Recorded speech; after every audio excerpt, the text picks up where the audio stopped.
Hi friends, আমি তোমরা দেখছো Malda birds info YouTube channel.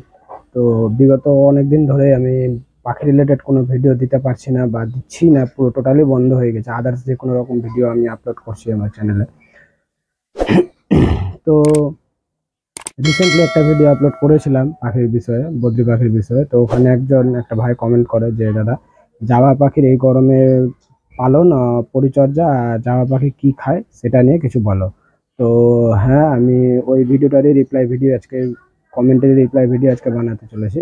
আর এই ভিডিওটা বানাবো, তো তার আগে আমি একটা কথা বলি যে তোমরা অনেকেই দেখছো যে আমি কিছুদিন ধরে টোটালি ভিডিও দেওয়া বন্ধ করে দিয়েছি, কারণ আমার চ্যানেলটা খুব রিচ ডাউন হয়ে গেছে, অতিরিক্ত পরিমাণে রিচ ডাউন হয়েছে চ্যানেলে। মানে ধারণার বাইরে চ্যানেলে রিচ ডাউন হয়েছে। ওয়াচ টাইমও যা হয়েছিল তার থেকে অনেক মাইনাস হয়ে গেছে। তো তোমরা যদি পারো আমার চ্যানেলে সাপোর্ট করো, আর যত তাড়াতাড়ি পারো চ্যানেলের রিচটাকে বাড়ানোর চেষ্টা করো। রিচ কমে গেছে বলে আমিও টোটালি ডিপ্রেশনে গিয়ে বন্ধই করে দিয়েছি ভিডিও দেওয়া। তো এবার আমি ভিডিও দিব, ঠিক আছে? প্রতিনিয়ত তোমরা কম বেশি পেতে থাকবা ভিডিও। তো সেরকম কোনো অসুবিধা হবে না আশা করছি। আগে যেগুলো অসুবিধা ছিল সেগুলো মোটামুটি প্রায় কমপ্লিটের দিকে, ওগুলোর অসুবিধা আমাকে আর ফেস করতে হচ্ছে না। এখন অনেকটাই আমি প্রবলেম থেকে ওই প্রবলেমগুলো সর্ট আউট করে নিয়েছি। তো তাই জন্য বলছি যে চ্যানেলে দেখছো খুব কম ভিডিও আসছে, বা আসছেই না, কোনো কোনো মাসে তো নাই ভিডিও। তো আমার রিচ বহুত ডাউন, ঠিক আছে? সাবস্ক্রাইবার গেন হচ্ছে কিন্তু ওয়াচ টাইম টোটালি ডাউনে চলছে। মোটামুটি হাজারের কাছাকাছি চলে গেছিলো, 1000 ঘন্টা ওয়াচ টাইমের কাছাকাছি। এখন 790 এসে ঠেকে গেছে, প্রায় 300 ঘন্টা মাইনাস। এখানে আছে 300 ঘন্টা মাইনাস, মানে মাথা খারাপ হয়ে যাচ্ছে আমার। আমি টেনশনে আরো বন্ধই করে দিয়েছি যে চ্যানেলটাতে আর কোনো রকম ভিডিও দিবই না বা কিছু। তাও অনেক কমেন্টগুলো দেখে ভাল লাগছে যে তোমরা অনেকে অনেক রকম কিছু জানতে চাইছো। এবার তোমাদেরকে জানাতে গিয়ে আমারও কিছু জানা হচ্ছে। আর আমি যা জানি তাই শেয়ার করি, না হলে কিন্তু আমি পাখি রিলেটেড কোনো রকম ভিডিও শেয়ার করতে যাই না ফট করে। অবশ্য মেডিকেলের দিক দিয়ে যদি কোনো রকম ভিডিও থাকে তো সেটা আমি করতে যাই না, আগে নিজেই ডাক্তারের পরামর্শ নিই, দিয়ে কিন্তু আমি সেই কাজগুলো রিপ্লাই ভিডিও বানাই। তো চলো আজকে এই ভিডিওটা তোমাদের জন্য বানাচ্ছি। আর দেখো কিরকম ভালো লাগছে না লাগছে, ভালো হলে সাপোর্ট করো। আর যত তাড়াতাড়ি পারো চ্যানেলটাকে সাপোর্ট করো, কারণ লাইক কমেন্ট শেয়ার যেরকম ভাবে পারো আপ করো। অনেকটাই ডাউন হয়ে গেছে, অনেকটাই। ঠিক আছে,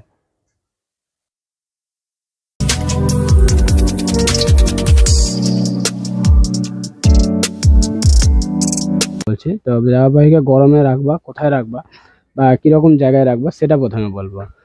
তো জাবা পাখি কেন, যে কোনো পাখিকে তোমরা যদি রাখো তাহলে গেলে তোমাদেরকে সেটা রাখতে হবে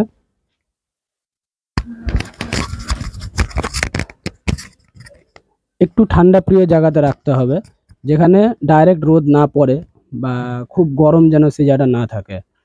তো প্রথমে যে ভিডিও ক্লিপটা ছিল, যেরকম আমাকে দেখছিল যে আমি বাইরের দিকে ছিলাম বা আমার পিছন দিকে যে ব্যাকগ্রাউন্ডটা ছিল, ওই রকম পরিবেশে রাখতে গেলে ভালো হয়। আর হ্যাঁ, আমিও ওই রকম পরিবেশে রাখবো পাখি। তো পাখির সে সে পাখির যে সেট আপটা আছে, টোটাল সেট আপটাই আমি চেঞ্জ করব। আমার এখন ঘরে আছে, এর আগেও তোমরা ভিডিও দেখেছো ঘরেই পাখি ছিল।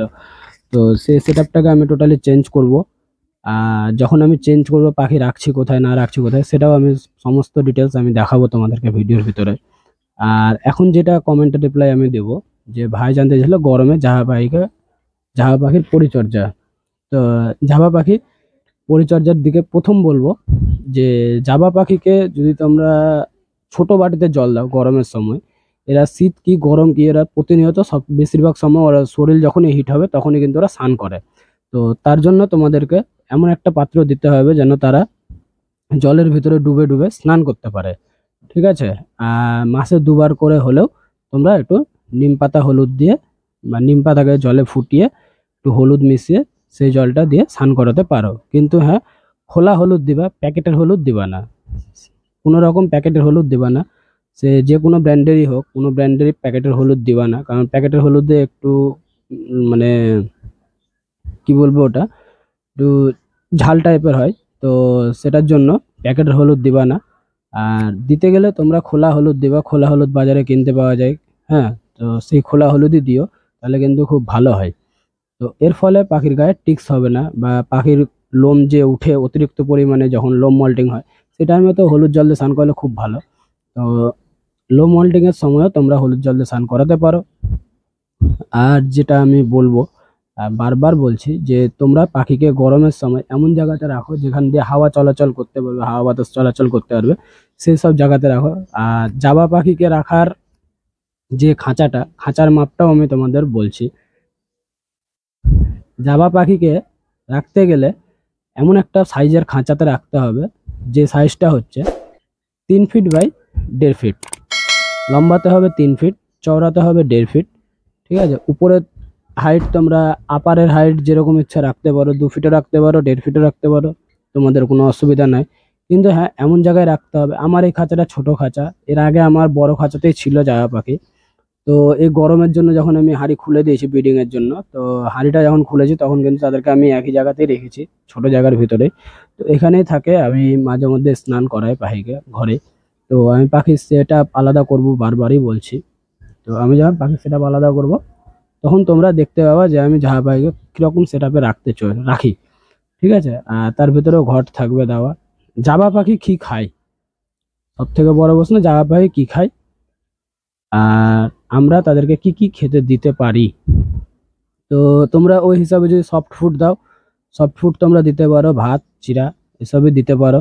এবার তোমার পাখি যদি ফল খাওয়া অভ্যাস থাকে, তোমরা ফল দিতে পারো, যে কোনো রকমের ফলই দিতে পারো। কিন্তু হ্যাঁ, এরা তো প্যারট টাইপের বার্ড না, যেহেতু এরা স্প্যারো, হ্যাঁ মানে চড়ুই পাখি টাইপেরই বার্ড। তো জাভা স্প্যারো এদের নাম। তো এই জাভা স্প্যারোর ঠোঁটটা কিন্তু আমাদের যে টিয়া পাখি আছে, বদ্রি পাখি আছে, ককটেল আছে, এসব যে পাখি আছে ওদের মতন কিন্তু ঠোঁটটা এদের বেঁকা না। তাই জন্য এদেরকে কোনো রকম মানে শক্ত খাবার, বেশি শক্ত খাবার দেওয়া চলবে না। এদেরকে একটু নরম সাইজের ফল টল যেগুলো হয় সেগুলো দিয়ে এরা খেতে পারবে। আর যে থাকলো মেন ফুড, সেটা হচ্ছে ডিলাক্স দানা বা ক্যানারি সিডস। ডিলাক্স দানা যদি তোমরা দাও তো দিতে পারো। এই যে দেখো ডিলাক্স দানা, আমার এই ডিলাক্স দানায় দেওয়া থাকে পাখিকে। আমি এই ডিলাক্স দানায় দিই। ডিলাক্স দানার সঙ্গে তোমরা ধান দিতে পারো, ডিলাক্স দানার সঙ্গে তোমরা ধান দিতে পারো। ধান খুব সুন্দর খায় জাভা পাখির মেন খাদ্য, একদম মেন ড্রাই ফুড, সেটা হচ্ছে ধান, যাকে প্যাডি বলে ইংরেজিতে। তো এটা যদি তোমরা দিতে পারো, আর কোনো খাবার লাগবে না, সেটা ধান খুব সুন্দর খায়। এরা যখন ওয়াইল্ডে থাকে, এখন তো এদেরকে আমরা খাঁচায় ধরে মানে পালন করছি, তাই পুষি বা পালন করি। তো তোমরা যখন এটাকে নেচারে থাকবে, তো নেচারে যদি কোনো রকম ভিডিও দেখো বা আদার্স যে ওয়াইল্ড লাইফ ভিডিওগুলো হয় সেখানে যদি তোমরা দেখো, এরা কিন্তু ধান খুব ভালোবাসে। এদের জন্য ধান সব থেকে বেস্ট খাবার, ধানের দামও কম। আমার যে ক্যানারি সিডস আছে বা ডিলাক্স দানা আছে, হ্যাঁ, মোটা দানা কাংনি, আমি এখন মোটা দানা কাংনি ইউজ করছি, ডিলাক্সটা বন্ধ করেছি কিছুদিনের জন্য, কারণ ডিলাক্সের দাম অতিরিক্ত পরিমাণে বেড়ে গেছে। তো ওই জন্য আমার এখন পারচেস করা সম্ভব না বলে আমি মোটা দানা কাংনিটাই খাওয়াচ্ছি, যেটা কালো দানাটা হয়। ডিলাক্সটা হয় পরিষ্কার আর মোটা দানা কাংনিটা হয় কালো। তো আমি ওটাই খাওয়াচ্ছি। তো আমি তোমাদেরকে আবার দেখাচ্ছি খাবারটা।